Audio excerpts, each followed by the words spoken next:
உணவுங்கிற பாடத்தில் உணவு பாதுகாப்பு அப்படிங்கிறத டாப்பிக்கில் பார்க்க போகிறோம்.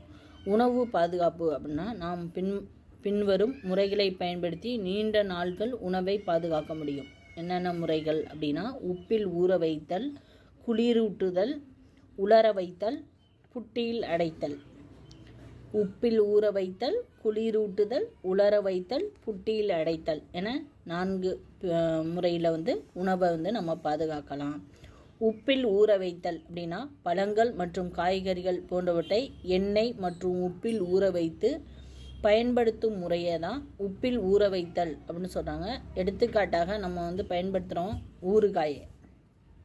அடுத்தது குளிரூட்டுதல் அப்படின்னா, உணவை பாதுகாப்பதற்காக குறுகிய காலத்தில் அவற்றை குளிர்சாதன பெட்டியில் வைத்திருக்கும் முறைக்கு குளிரூட்டுதல் என்று பெயர்.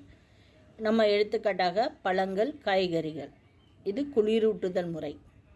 அடுத்தது உலர வைத்தல் முறை அப்படின்னா, உலர்த்துதல் மூலம் உணவில் உள்ள ஈரப்பதத்தை நீக்கும் முறையை உலர வைத்தல் அப்படின்னு சொல்கிறோம். எடுத்துக்காட்டாக காய்ந்த மிளகாய்,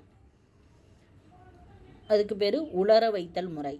அடுத்தது புட்டியில் அடைத்தல் அப்படின்னா, காற்று புகாத இறுக்கமான புட்டிகளில் உணவினை சேமிக்கும் முறையே புட்டியில் அடைத்தல் என்று பெயர். எடுத்துக்காட்டாக ஜாம், புட்டியில் அடைத்தல் இன்னொரு முறை. என 4 முறைகளை உணவை பாதுகாக்கலாம். நன்றி.